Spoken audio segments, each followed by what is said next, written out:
In the Old West, they had a unique breed who defied the odds with the reputation of having an accurate and quick shot. 1, 2, 3.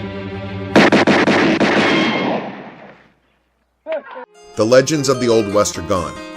Today's newest marksmen can be found on the hardwood. These are men who get paid to do one thing: make their shot. They are consistent and dangerous. We call them basketball's gunslingers. Let's focus today on 3 players who are labeled shooters and see what shooting mechanics they use. Kyle Korver is a great shooter. How good is he? During the 2013-14 season, he led the NBA in three-point field goal percentage at 47%. Korver also made a three-pointer in 127 consecutive games, which is an NBA record. He has shot 40% or higher 5 consecutive seasons from the three-point line. In June 2013, Danny Green had an NBA Finals that will be remembered, including breaking Ray Allen's all-time playoff mark. Green does it again. Now has an NBA Finals record for most three-pointers in the history of the Finals. His 23rd to break Ray Allen's mark. He has shot 40% from the three-point line the last 3 consecutive years. Danny Green is a true gunslinger.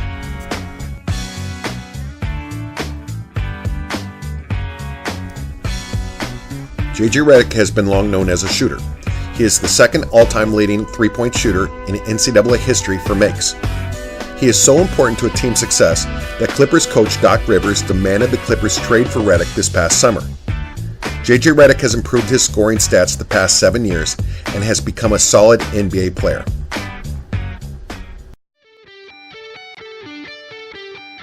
Let's carefully look at the shooting mechanics of these shooters and see why they are some of the best in the art of shooting.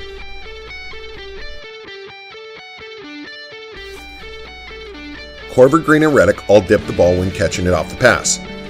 This allows the shooter to have a rhythmic shot and gives the shot needed power. As you can see, the dip does not slow down their shot. I have hundreds of clips of these players and don't have one clip where Green, Korver, or Redick are not dipping when catching off the pass. They all dip.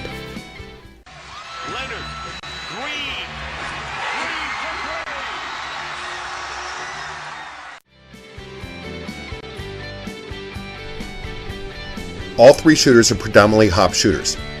At Pro Shot, we have noticed gunslingers use the hop constantly to get their shot off. Why? Because it is quicker than the 1-2 step. Korver, Green, and Redick all understand that their NBA lives depend on getting the shot off quickly.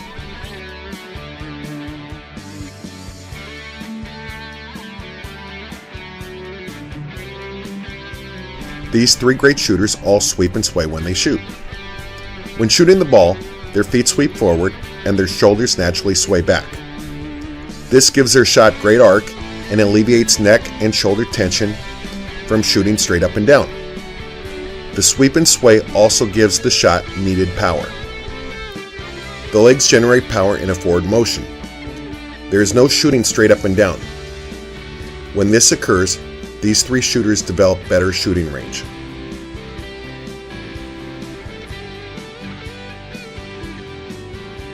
All 3 of these gunslingers are aligned to the basket. They align their shooting shoulder and hip to the basket. They turn their feet. Green is always aligned to the basket with his hip and shoulder. Korver and Redick sometimes are lined up before the pass gets to them. Other times, they are more feet squared when catching and they turn in the air as they shoot. The results, however, are the same.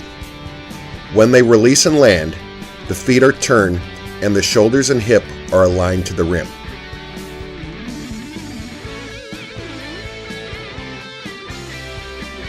All 3 have different shooting widths. J.J. Redick is a narrow shooter. He always has been and probably will always be. By having a narrow base, he can put the ball on the floor much easier than Green and Korver. J.J. has definitely improved his pull-up jump shot over the years. Kyle Korver has a wide base. He has actually gotten a little narrower over the years. When he was in his early years with the Utah Jazz, Korver had such a wide base that it was almost painful to look at. Well, Kyle Korver feels comfortable with his wider base when shooting off the pass. This hurts his ability to put the ball on the floor and create out the pull-up. The wider you are, the harder it is to pull up.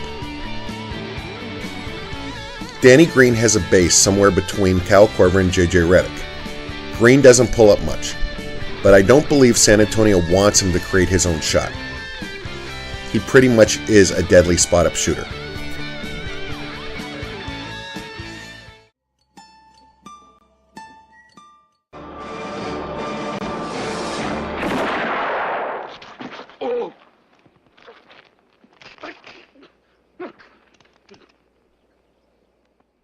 The gunslinger may no longer exist in the Old West, but he is alive and well in NBA and college arenas.